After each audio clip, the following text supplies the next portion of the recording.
ترکی کے صدر رجب Tayyip Erdogan کے پیر شیخ محمود آفندی نقشبندی۔ شیخ محمود آفندی شمالی ترکی کے رہنے والے ہیں۔ ترکی میں جب خلافت عثمانیہ کا خاتمہ ہوا تو علماء نے چھپ چھپ کر وہاں درختوں کے نیچے گاؤں میں بچوں کو دینی تعلیم دینا شروع کی۔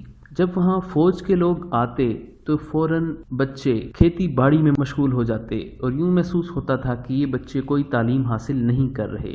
انہی طالب علموں میں ایک طالب علم شیخ محمود آفندی نقشبندی بھی شامل ہیں، جنہوں نے اسی طرح تعلیم حاصل کی۔ اپنے گاؤں میں تعلیم کا سلسلہ جاری رکھنے کے دوران ان کے 2 خلفاء کو شہید بھی کیا گیا۔ پھر انہوں نے وہاں سے شہر کا رخ کیا۔ وہاں ایک قدیم مسجد تھی۔ شیخ محمود آفندی وہاں رہنے لگے اور 40 سال تک وہاں درس دیتے رہے۔ تقریباً 18 سال تک ان کے پیچھے کوئی نماز پڑھنے والا نہیں تھا، اور 18 سال کے بعد موسیٰ امجانی نامی شخص نے اپنے بچے پڑھانے کے لیے بھیجے، جن کے آج پورے ترکی میں 300 مکاتب اور مدارس ہیں۔ اب اس مسجد میں اذان ہوتی ہے تو لوگ جوق در جوق اس مسجد میں نماز کے لیے آتے ہیں۔ ترکی سے جب خلافت عثمانیہ کا خاتمہ ہوا اور وہاں کے بانی کمال اتا ترک نے عربی زبان اور دینی علوم پر مکمل پابندی لگا دی تو شیخ آفندی نے اپنے طلباء کو انگوٹھوں کے اشاروں پر صرف اور نحو کی گردان پڑھائی اور حج اور نماز کے مسئلے بھی ہاتھ کے اشاروں سے سمجھائے۔ شیخ محمود آفندی نے بہت ساری کتابیں لکھیں، جن میں قرآن مجید کا ترکی زبان میں ترجمہ 18 جلدوں میں بھی شامل ہے۔ رجب طیب اردگان ان سے والہانہ عقیدت اور محبت رکھتے ہیں۔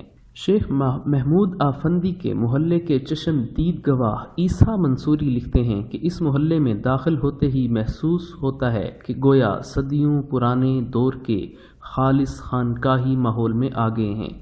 لوگوں کا لباس، حلیہ سب ہی شریعت کے مطابق ہوتا ہے۔ خواتین بلکہ بچیاں تک پورے حجاب میں ہوتا ہے۔ ترکی میں شیخ محمود آفندی ایک دینی صاحبان کا درجہ رکھتے ہیں۔ ان کے مرید شریعت کے پابند ہیں اور لاکھوں میں ہیں۔ ان کے مریدوں کو عمدہ سفید اماموں اور لمبی قمیضوں میں ملبوس دیکھا جا سکتا ہے۔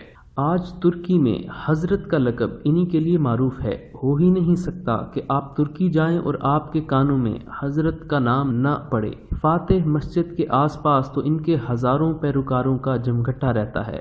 کہا جاتا ہے کہ چند سال قبل جب شیخ آفندی نے حج کا ارادہ کیا تو لاکھوں مریدین اور متبعین اپنے اپنے چارٹرڈ طیاروں میں ان کے ساتھ حجاز روانہ ہوئے۔ لاکھوں ترکوں کی گردنیں آپ کی اطاعت اور بیعت سے بندھی ہیں۔ ایک موقع پر حرم مکہ میں شیخ محمود آفندی کے ساتھ طواف کرتے ہوئے 20,000 زائرین پر مشتمل قافلے دیکھنے کی بھی روایت ہے۔ 2013 میں شیخ محمود آفندی کو امام محمد قاسم نانوتوی ایوارڈ سے بھی نوازا گیا۔ ایک مرتبہ ترکی جانا ہوا۔ ترکی میں ایک بزرگ رہے ہیں علامہ زاہد القوثری رحمۃ اللہ علیہ، جو امام اعظم حنیفہ رحمۃ اللہ کے دفاع میں انہوں نے بہت اعلیٰ کتابیں لکھی ہیں، بہت اچھا کام کیا انہوں نے، اور ان کے شاگردوں میں بہت کم لوگ ہیں اس وقت دنیا میں۔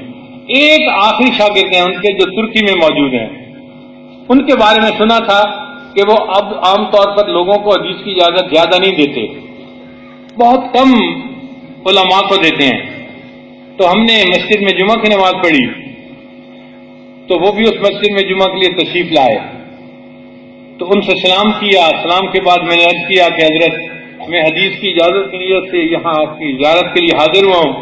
تو انہوں نے پھر اپنی حدیث خود بیان کی کہ میں نے علامہ زاہد القادری سے یہ حدیث پڑھی اور انہوں نے اس سے پڑھی اور اس سے پڑھی، اور پھر لکھا ہوا ایک کتابچہ بھی دیا کہ ہماری حدیث کی سند عالی ہے اور یہ نبی علیہ السلام تک پہنچتی ہے۔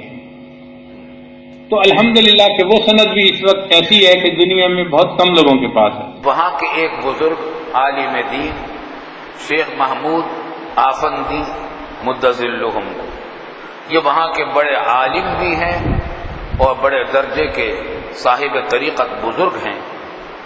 کامل شیخ محمود آفندی نے کام شروع کیا ہوا ہے کہ وہاں چھوٹے چھوٹے مکاتب شروع کیے ہیں فی الحال، اور الحمدللہ ان کا حلقہ ارادت اور ان کا حلقہ اثر دور دور تک پھیل رہا ہے۔ ویڈیو کے نیچے سبسکرائب کے بٹن پہ کلک کریں، بیل کے آئیکن پہ کلک کیجئے تاکہ ہر نئی ویڈیو کی نوٹیفیکیشن آپ کو مل جائے۔